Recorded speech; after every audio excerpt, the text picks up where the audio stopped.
શરૂઆત મહત્વપૂર્ણ સમાચારથી થોડી વારમાં રાજકોટ એમ્સનું ખાતમુહૂર્ત પ્રધાનમંત્રી નરેન્દ્ર મોદી કરવા જઈ રહ્યા છે। એ ખાતમુહૂર્ત પ્રસંગે હાલ તમામ મહાનુભાવો પહોંચ્યા છે। સીએમ વિજય રૂપાણી હાલ સંબોધન કરી રહ્યા છે। નાયબ મુખ્યમંત્રી નીતિન પટેલ અને રાજ્યપાલ આચાર્ય દેવવ્રત પણ ઉપસ્થિત છે। રાજકોટ એમ્સનું ખાતમુહૂર્ત પ્રધાનમંત્રી નરેન્દ્ર મોદી થોડી જ વારમાં કરી રહ્યા છે। કે 2020 અંતિમ દિવસે 31મી ડિસેમ્બર અને 2021 પહેલું કિરણ આવતીકાલે સવારે પ્રાપ્ત થશે એવા દિવસે આ યાદગાર દિવસ બનવાનો છે। આપણે જાણીએ છીએ કે નરેન્દ્રભાઈએ આ ભારત આત્મનિર્ભર બને, ભારત પ્રતિષ્ઠિત બને, ભારત સુવિધા સભર બને અને એટલા માટે ઉપગ્રહથી ઉપનિષદ। माननीय राज्यपाल श्री को अभिभाषण के लिए धन्यवाद। आपका स्नेह एम्स के संकाय सदस्य तथा विद्यार्थियों पर सदैव बरकरार रहे। आदरणीय प्रधानमंत्री महोदय वीडियो कॉन्फ्रेंसिंग से मंच पर पधार चुके हैं। माननीय प्रधानमंत्री जी ने स्वास्थ्य को जन आंदोलन बनाने की परिकल्पना की थी, जो साकार होती जा रही है। लोकप्रिय दूरदर्शी कर्मठ प्रधान सेवक प्रधानमंत्री माननीय श्री नरेंद्र मोदी जी का एम्स राजकोट में सादर नमन तथा अभिनंदन। आदरणीय श्री विजय भाई रूपाणी माननीय मुख्यमंत्री गुजरात से सादर अनुरोध कि वे माननीय प्रधानमंत्री महोदय का स्वागत भाषण पढ़ें।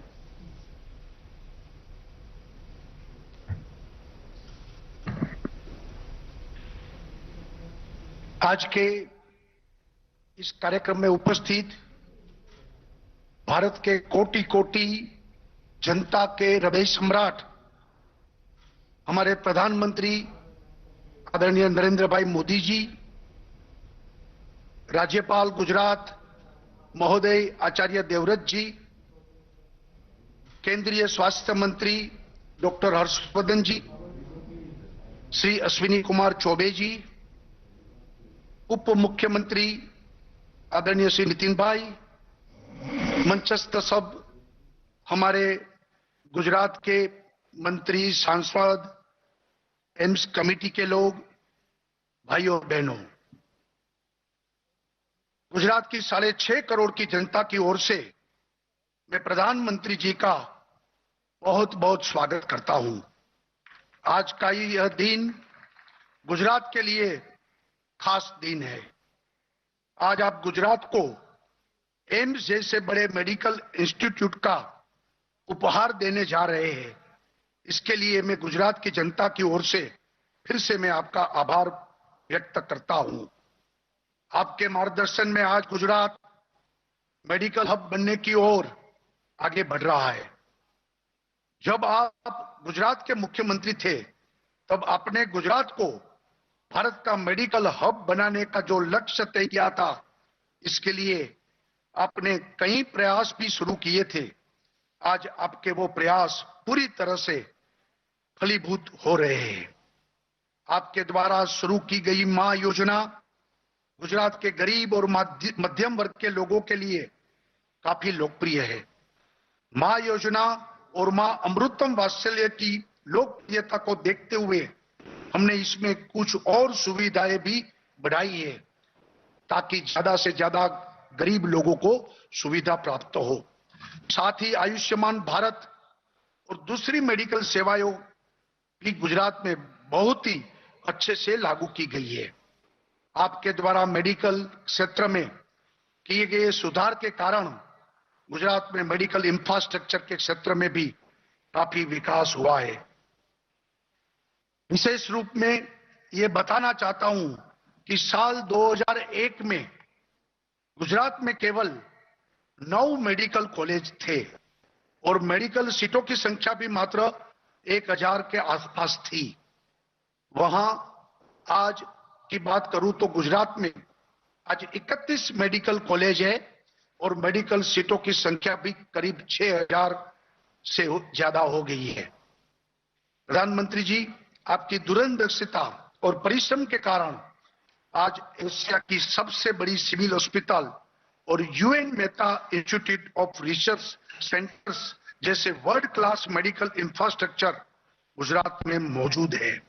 इतना ही नहीं, बीते कुछ सालों में हमने मेडिसिटी और एसवीपी जैसे मेडिकल इंफ्रास्ट्रक्चर को भी तैयार किया है, जिसने गुजरात की मेडिकल इंफ्रास्ट्रक्चर और मेडिकल सर्विसेज को एक नए मुकाम पर लाकर खड़ा किया है। आज गुजरात में कोविड में भी इस इंफ्रास्ट्रक्चर के कारण काफी हमने कोविड के सामने संघर्ष भी किया और काफी सफलता भी उसमें हासिल की। गुजरात में आज भी 52,000 कोविड के बेड उपलब्ध है और अच्छा इंफ्रास्ट्रक्चर उसमें भी किया है। आपके मार्गदर्शन और मेडिकल स्टाफ के सपोर्ट के कारण कोविड को अच्छे से कंट्रोल करने में भी सफलता पाई है। मेडिकल सेक्टर में आज गुजरात एक बड़ी उपलब्धि यानी एम्स को जोड़ने जा रहे हैं।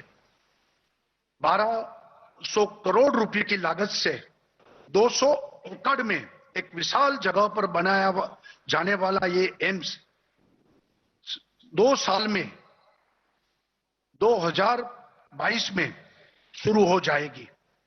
इससे यहां मेडिकल टूरिज्म भी बढ़ेगा, साथ साथ नई रोजगार भी उसको भी अवसर उसमें से पैदा होगा। गुजरात में एम्स की स्थापना पूरे राज्य के लिए गौरव की बात है। मुझे पूरा विश्वास है कि गुजरात को मेडिकल हब बनाने के लिए जिस संकल्प के साथ हम आगे बढ़ रहे हैं, उसमें एम्स इंस्टीट्यूट एक मील का पत्थर साबित होगी। साथ ही मुझे यह भी विश्वास है कि आपके मार्गदर्शन में गुजरात को मेडिकल हब बनाने का लक्ष्य को भी जल्दी से पूरा करेंगे। आपका मैं आभार प्रकट करता हूं। जय हिंद, जय जय गरवी गुजरात।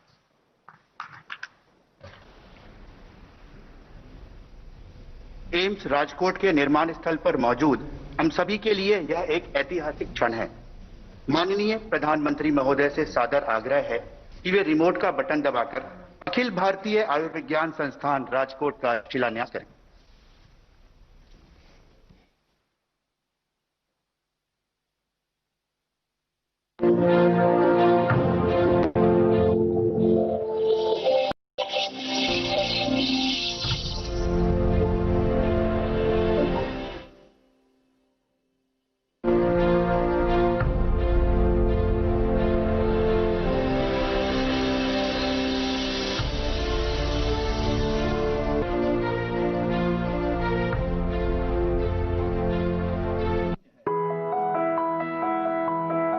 क्या है जीवन में हेल्थ और प्रदेश में हेल्थ इंफ्रास्ट्रक्चर का महत्व? ये बात हमें 2020 से अधिक कौन समझा सकता है, लेकिन धन्य है ये धरा गुजरात की।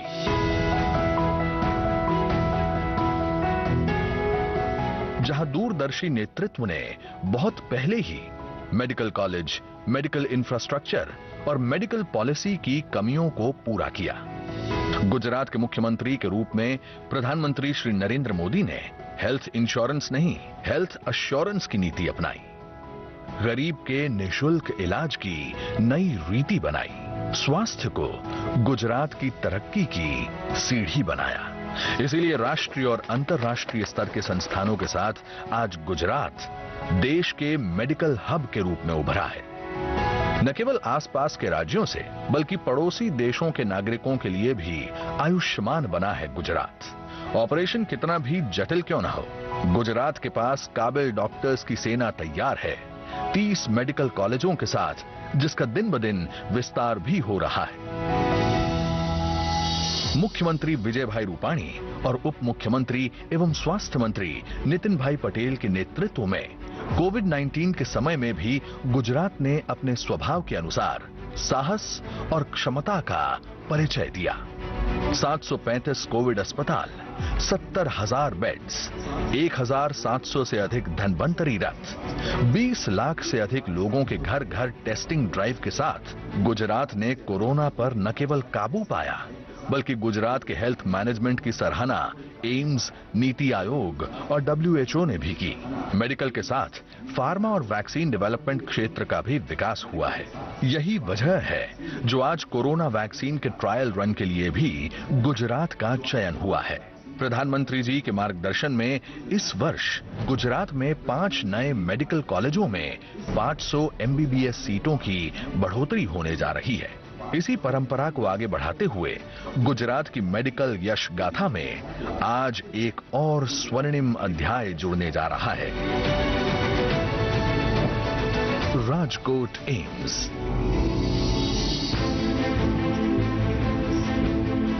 राजकोट से सिर्फ 10 किलोमीटर की दूरी पर खंडेरी गांव में स्थित होगा और इसका निर्माण 201 एकड़ में फैली विशाल भूमि पर 1195 करोड़ रुपयों की लागत से किया जाएगा। राजकोट एम्स को 4 लेन हाईवे से जोड़ा जाएगा, जिसकी राजकोट एयरपोर्ट से दूरी होगी महज 11 किलोमीटर। चलिए अब डालते हैं राजकोट एम्स पर एक नजर। 750 बेड, MBBS की 125 सीटें, 75 नर्सिंग सीटें और लाइब्रेरी, छात्रों के लिए हॉस्टल ब्लॉक्स, डॉक्टर्स तथा नर्सेस के लिए बनेंगे रेजिडेंस क्वार्टर्स और मरीज के साथ आए व्यक्ति को रहने की सुविधा के लिए भी 250 लोगों की क्षमता की धर्मशाला। इस संस्था में पहली बैच की पढ़ाई दिसंबर के तीसरे सप्ताह से शुरू की जा चुकी है। आरोग्य क्षेत्र में विकास के प्रति प्रधानमंत्री जी की प्रतिबद्धता का ही परिणाम है आयुष्मान भारत जैसी ऐतिहासिक योजनाएं। उनके ही लक्ष्य को जमीन पर उतार रहा है गुजरात।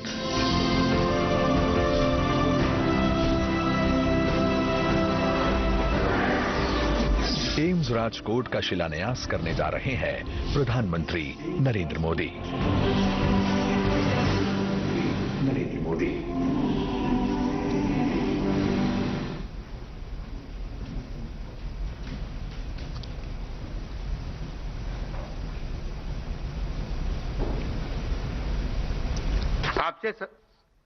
आपसे सादर आग्रह है कि आप सभा को संबोधित करें। नमस्कार।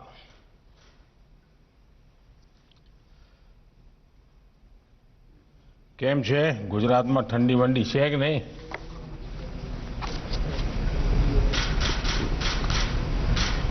गुजरात के राज्यपाल आचार्य देवव्रत जी,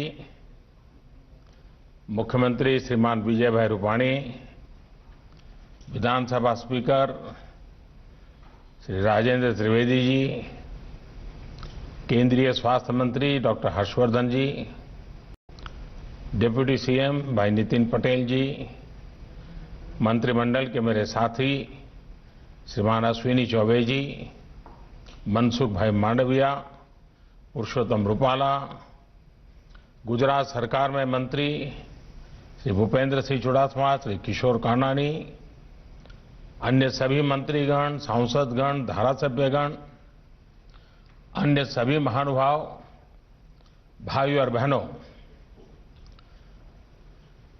नया साल दस्तक दे रहा है। आज देश के मेडिकल इंफ्रास्ट्रक्चर को मजबूत करने वाली एक और कड़ी जुड़ रही है। राजकोट में all India institute of medical sciences का शिलान्यास गुजरात के साथ साथ पूरे देश में स्वास्थ्य और मेडिकल एजुकेशन के नेटवर्क को उसके कारण बल मिलेगा।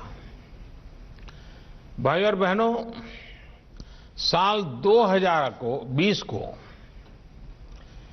एक नई नेशनल हेल्थ फैसिलिटी के साथ विदाई देना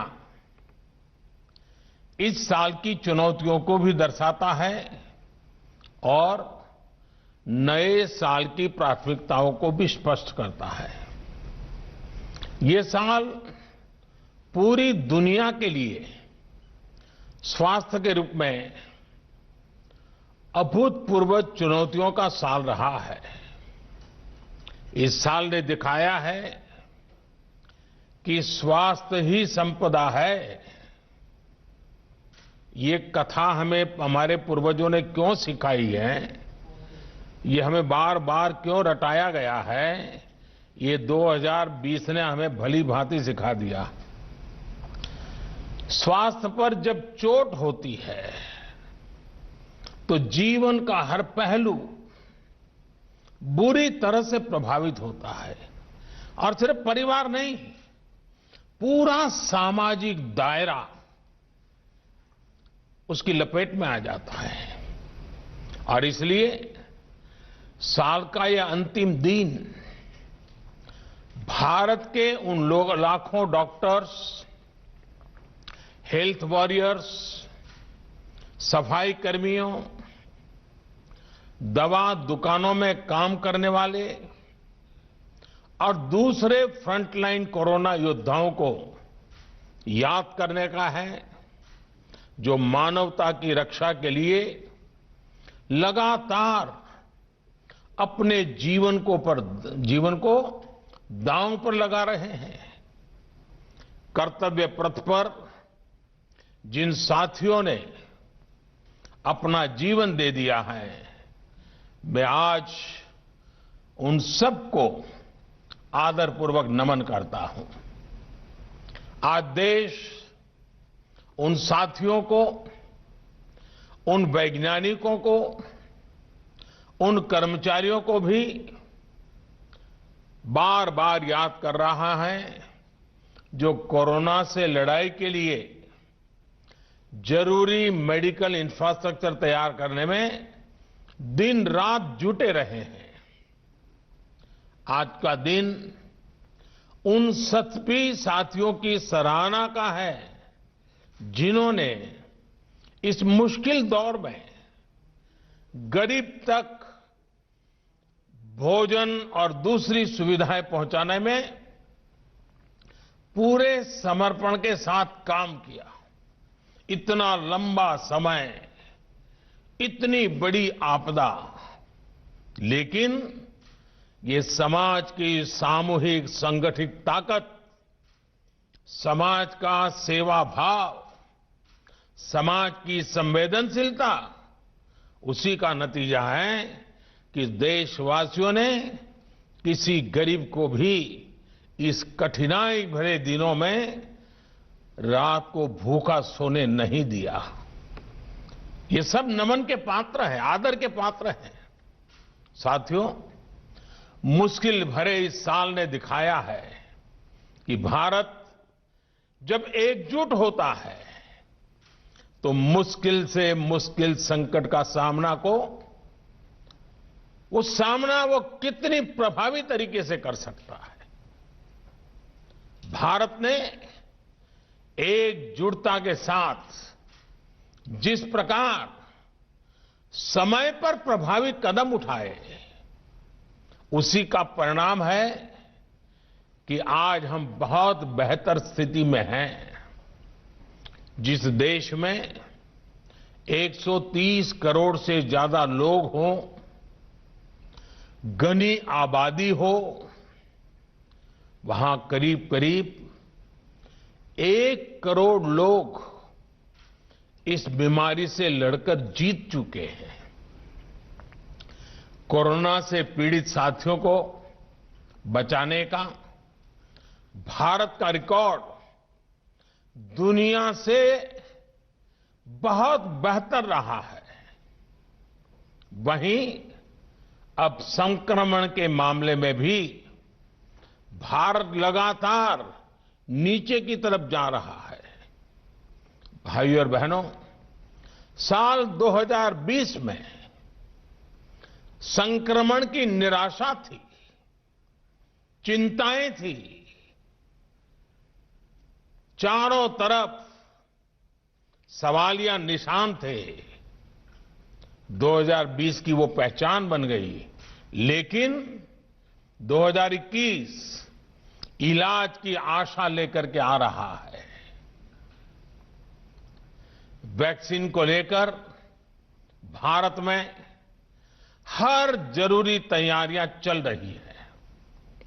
भारत में बनी वैक्सीन तेजी से हर जरूरी वर्ग तक पहुंचे, इसके लिए कोशिशें अंतिम चरणों में हैं। दुनिया का सबसे बड़ा टीकाकरण अभियान चलाने के लिए भारत की तैयारियां जोरों पर है। मुझे विश्वास है कि जिस तरह बीते साल संक्रमण से रोकने के लिए हमने एकजुट होकर प्रयास किए, उसी तरह टीकाकरण को सफल बनाने के लिए भी पूरा भारत एकजुटता से आगे बढ़ेगा।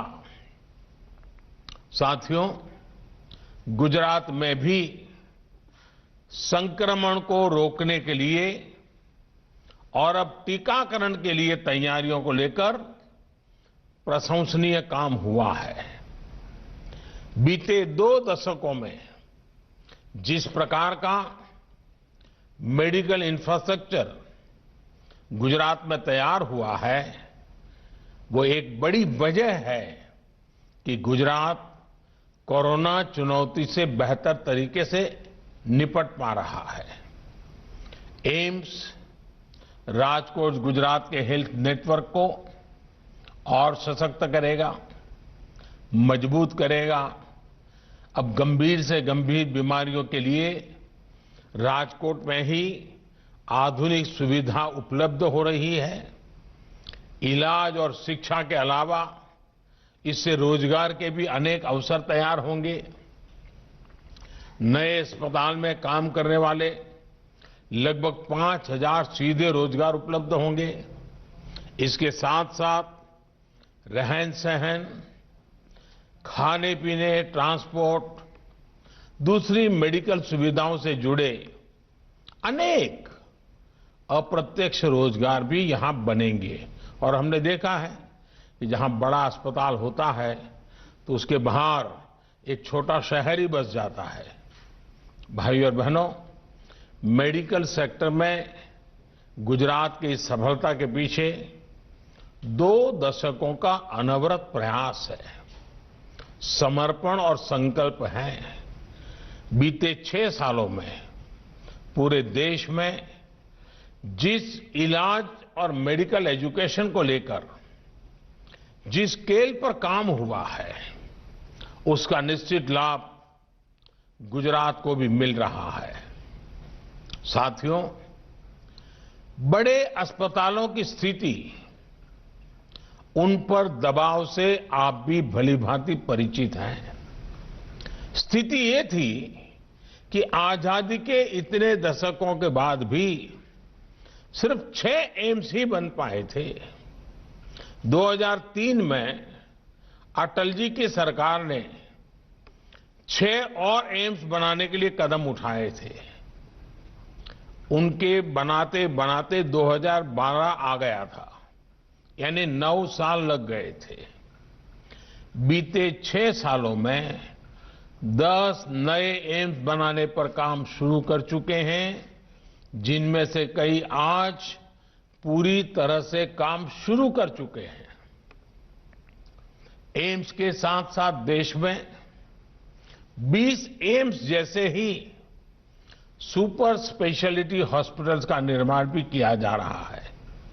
साथियों, साल 2014 से पहले हमारा हेल्थ सेक्टर अलग अलग दिशा में अलग अलग अप्रोच के साथ काम कर रहा था। प्राइमरी हेल्थ केयर का अपना सिस्टम था। गांवों में सुविधाएं न के बराबर थी। हमने हेल्थ सेक्टर में हॉस्पिटल होलिस्टिक तरीके से काम करना शुरू किया। हमने जहां एक तरफ प्रिवेंटिव केयर पर बल दिया, वहीं इलाज की आधुनिक सुविधाओं को भी प्राथमिकता दी। हमने जहां गरीब का इलाज पर होने वाला खर्च कम किया, वहीं इस बात पर भी जोर दिया कि डॉक्टरों की संख्या में तेजी से वृद्धि हो। साथियों, आयुष्मान भारत योजना के तहत देश भर के दूर-दराज के इलाकों में लगभग 1.5 lakh health and wellness centre बनाने के लिए काम तेजी से चल रहा है। अभी तक इनमें से 50,000 सेंटर सेवा देना शुरू भी कर चुके हैं। लगभग 5,000 गुजरात में ही हैं। इस योजना से अब तक देश के करीब 1.5 करोड़ गरीबों को 5 लाख रुपए तक का मुफ्त इलाज मिला है। इस योजना ने गरीब भाई बहनों की कितनी बड़ी मदद की है, इसके लिए एक आंकड़ा मैं देश को बताना चाहता हूं। साथियों, आयुष्मान भारत योजना से गरीबों के लगभग 30,000 करोड़ रुपए से ज्यादा बचे हैं। 30,000 करोड़ रुपए, ये बहुत बड़ा रकम है। आप सोचिए, इस योजना ने गरीबों को कितनी बड़ी आर्थिक चिंता से मुक्त किया है। कैंसर हो, हार्ट की प्रॉब्लम हो, किडनी की परेशानी हो, अनेकों गंभीर बीमारियों का इलाज मेरे देश के गरीबों ने मुफ्त कराया है, और वो भी अच्छी अस्पतालों में। साथियों, बीमारी के दौरान गरीबों का एक और साथी है जन औषधि केंद्र। देश में लगभग 7,000 जन औषधि केंद्र गरीबों को बहुत ही कम कीमत पर दवाइयां उपलब्ध करा रहे हैं। इन जन औषधि केंद्रों पर दवाइयां करीब करीब 90% तक सस्ती होती हैं। यानी 100 रुपए की दवाई 10 रुपए में मिलती है। 3.5 लाख से ज्यादा गरीब मरीज हर रोज इन जन औषधि केंद्रों का लाभ ले रहे हैं, और इन केंद्रों की सस्ती दवाइयों की वजह से गरीबों के हर साल औसतन एवरेज 3600 करोड़ रुपए खर्च होने से बच रहे हैं। आप अंदाजा लगा सकते हैं कि कितनी बड़ी मदद हो रही है। वैसे कुछ लोगों के मन में सवाल उठ सकता है कि आखिर सरकार इलाज का खर्च कम करने, दवाइयों पर होने वाले खर्च को कम करने पर इतना जोर क्यों दे रही है। साथियों, हम में से अधिकांश उसी पृष्ठभूमि से निकले लोग हैं। गरीब और मध्यम वर्ग में इलाज का खर्च हमेशा से बहुत बड़ी चिंता रहा है। जब किसी गरीब को गंभीर बीमारी होती है तो इस बात की संभावना बहुत ज्यादा होती है कि वो अपना इलाज कराए ही नहीं।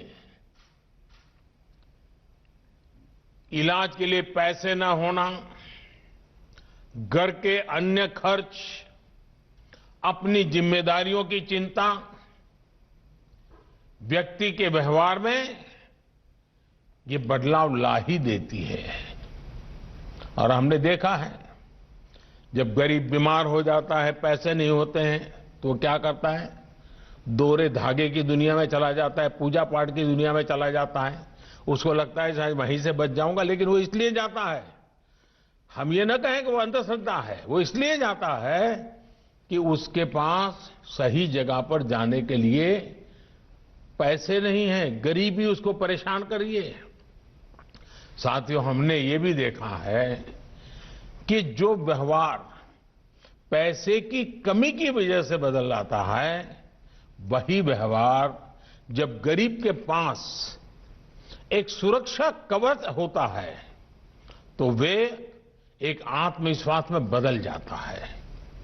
आयुष्मान भारत योजना के तहत गरीबों का इलाज, लोगों की इस चिंता, इस व्यवहार को बदलने में सफल रहा है, जिसमें वो पैसे की कमी की वजह से अपना इलाज कराने अस्पताल जाते ही नहीं थे। और कभी कभी तो मैंने देखा है कि घर के जो बुजुर्ग हैं, ज्यादा बुजुर्ग नहीं, 45-50 साल की आयु, बड़े व्यक्ति, वे इसलिए बीमार दवाई नहीं कराते, वो कहते हैं कर्ज हो जाएगा तो सारा कर्ज बच्चों को देना पड़ेगा और बच्चे बर्बाद हो जाएंगे। बच्चों की जिंदगी बर्बाद न हो इसलिए कई माँ बाप जीवन भर दर्द झेलते हैं और दर्द में ही मरते हैं, क्योंकि कर्ज ना हो, दर्द झेले लेकिन बच्चों के नसीब में कर्ज ना आए, इसलिए वो ट्रीटमेंट नहीं कराते हैं। खास पर यह भी सही है कि प्राइवेट हॉस्पिटल जाने की तो गरीब पहले कभी सोच ही नहीं पाता था। आयुष्मान भारत के बाद अब यह भी बदल रहा है। साथियों, अपने स्वास्थ्य की सुरक्षा का एहसास, इलाज के लिए पैसे की उतनी चिंता का न होना, इसने समाज की सोच को बदल दिया है और हम इसके नतीजे भी देख रहे हैं। आज हेल्थ और वेलनेस को लेकर एक सतर्कता आई है, गंभीरता आई है, और ये सिर्फ शहरों में हो रहा है ऐसा नहीं है। अब दूसरे देश के गांवों में भी, अब ये दूर सुदूर हमारे देश के गांवों में भी ये जागरूकता हम देख रहे हैं। व्यवहार में परिवर्तन के ऐसे उदाहरण अन्य क्षेत्रों में भी नजर आ रहे हैं। जैसे शौचालयों की उपलब्धता से लोगों को स्वच्छता के लिए और जागरूक किया है। हर घर जल अभियान लोगों को स्वच्छ पानी सुनिश्चित कर रहा है, पानी से होने वाली बीमारियों को कम कर रहा है। रसोई में गैस पहुंचने के बाद न सिर्फ हमारी बहन बेटियों का स्वास्थ्य सुधर रहा है, बल्कि पूरे परिवार में एक सकारात्मकता की सोच आई है। ऐसे ही प्रधानमंत्री सुरक्षित मातृत्व अभियान के गर्भवती महिलाओं को रेगुलर चेक आपके लिए प्रोत्साहित किया है, और चेकअप के कारण उनको पहले से गंभीरता की तरफ इंगित कर दिया जाता है। इसका लाभ ये हो रहा है कि गर्भावस्था के दौरान जो कॉम्प्लिकेटेड केसेस होते हैं वो जल्दी पकड़ में आते हैं और उनका समय पर इलाज भी होता है। वहीं प्रधानमंत्री मातृ वंदना योजना के द्वारा ये सुनिश्चित किया जा रहा है कि गर्भवती महिलाओं को पर्याप्त पोषण मिले, देखभाल मिले। पोषण अभियान ने भी उनमें जागरूकता बढ़ाई है। इन सारे प्रयासों का एक बहुत बड़ा लाभ ये मिला है कि देश में मैटरनल मोर्टेलिटी रेट, माता मृत्यु दर पहले के मुकाबले काफी कम हो रहा है। साथियों, सिर्फ आउटकम परिणाम पर ही फोकस करना काफी नहीं होता है। इम्पैक्ट महत्वपूर्ण है, लेकिन इम्प्लीमेंटेशन भी उतना ही महत्वपूर्ण है। और इसलिए मैं समझता हूं कि व्यवहार में व्यापक परिवर्तन लाने के लिए हमें सबसे पहले प्रोसेस, प्रक्रिया में सुधार करना आवश्यक होता है। बीते वर्षों में देश ने इस पर बहुत जोर दिया गया है।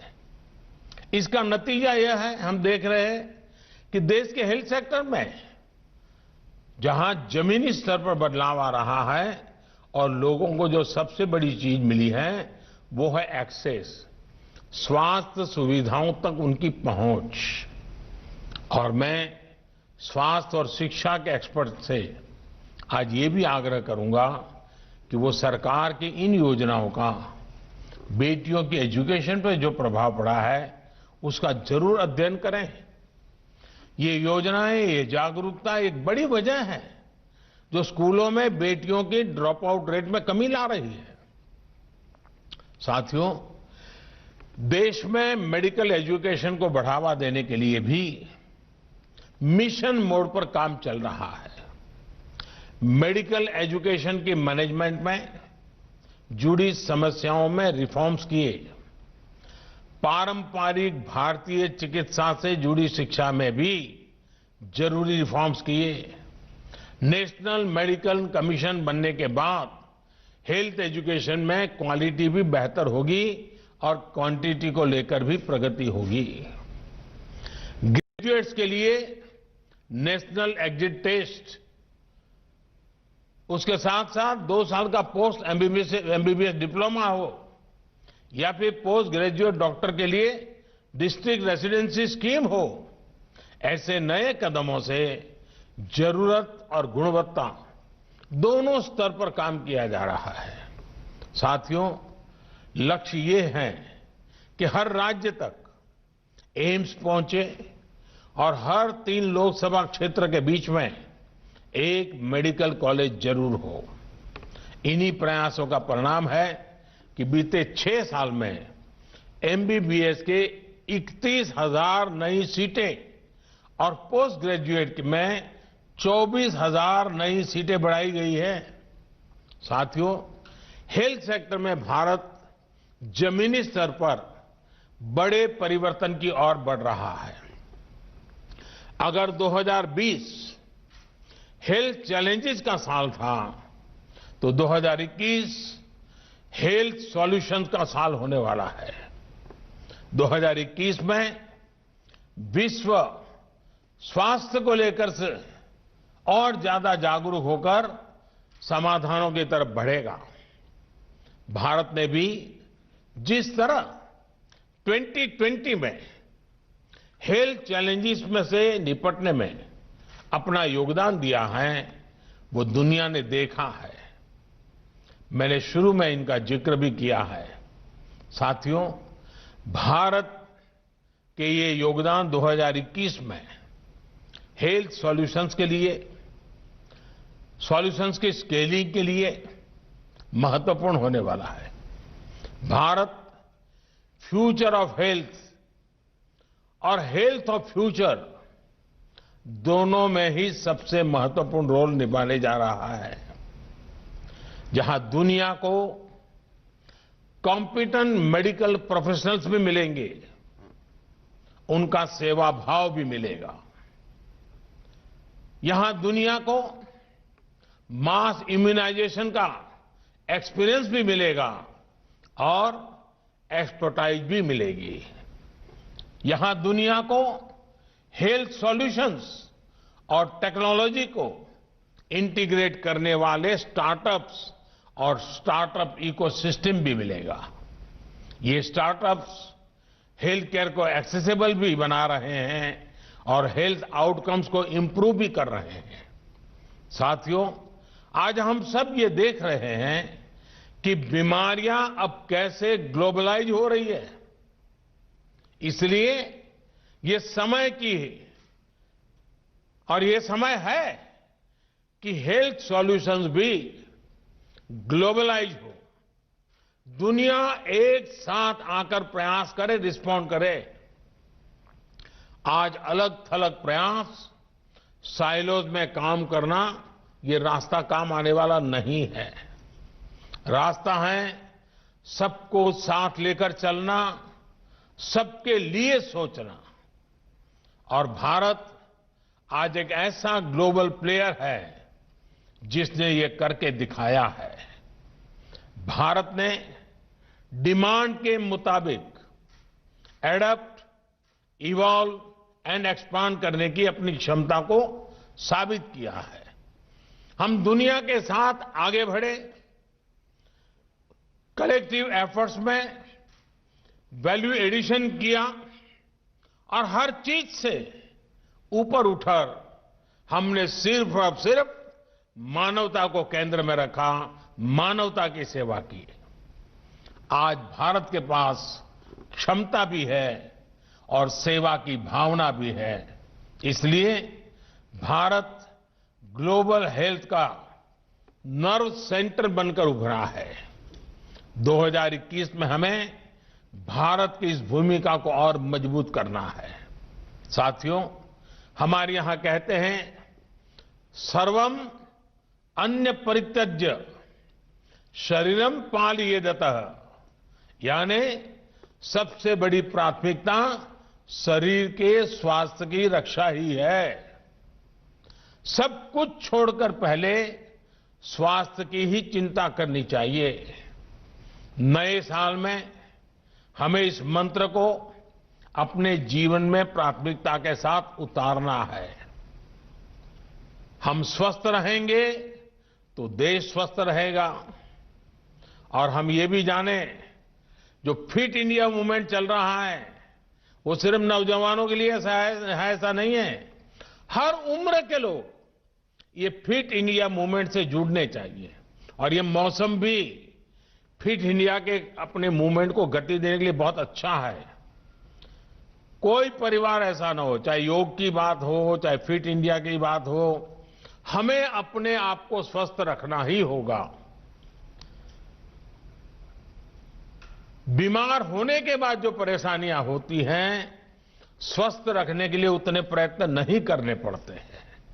और इसलिए फिट इंडिया, इस बात को हम हमेशा याद रखें, अपने आप को फिट रखें, अपने देश को फिट रखें, ये भी हम लोगों का कर्तव्य है। राजकोट के मेरे प्यारे भाइयों बहनों, गुजरात के मेरे प्यारे भाइयों बहनों, ये बात न भूलें कि कोरोना संक्रमण घट जरूर रहा है, लेकिन ये ऐसा वायरस है जो तेजी से फिर चपेट में ले लेता है। इसलिए 2 गज की दूरी, मास्क और सैनिटेशन के मामले में ढील बिल्कुल नहीं देनी है।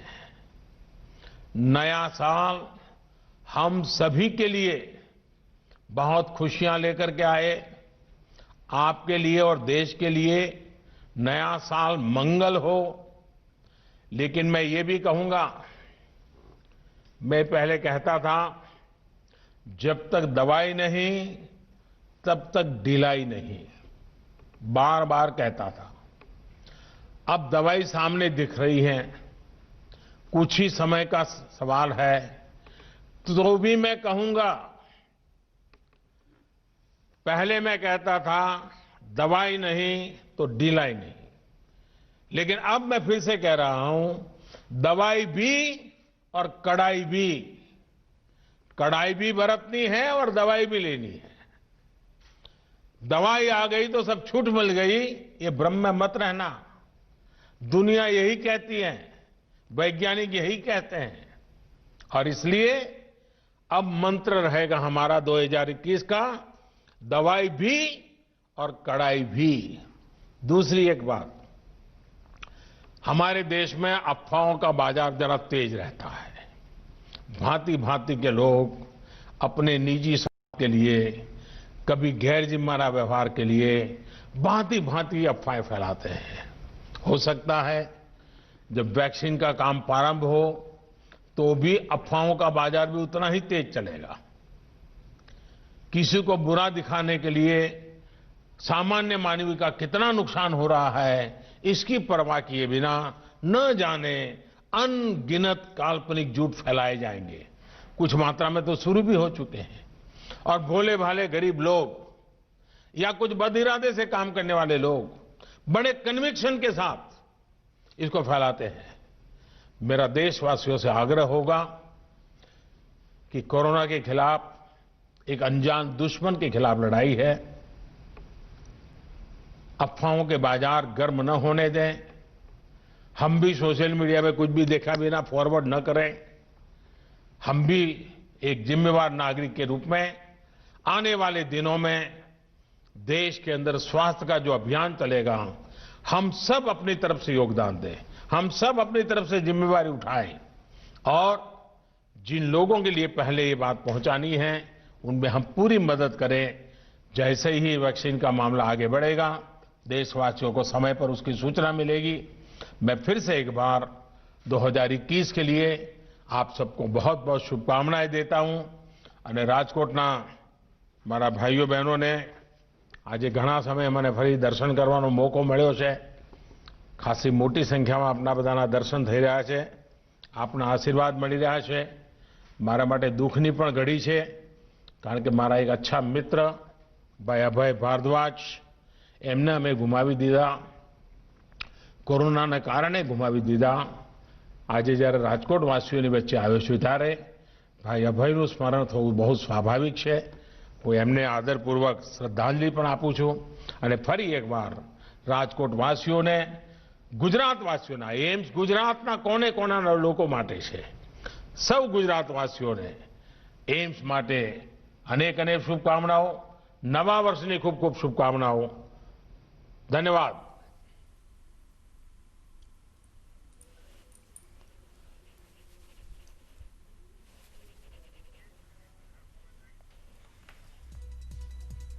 તો એમ્સનું ખાતમુહૂર્ત શિલાન્યાસ પ્રસંગે ખાસ વાત જણાવી છે વડાપ્રધાન નરેન્દ્ર મોદીએ.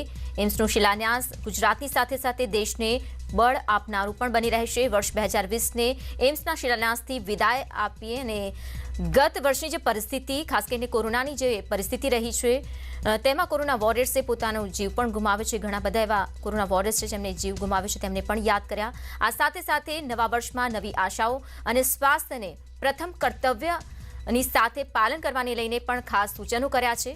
ગુજરાતવાસીઓને પણ ખાસ તેમણે અપીલ કરી કે એક મંત્ર આપીને કે દવા પણ અને તકેદારી પણ. સમાચારોમાં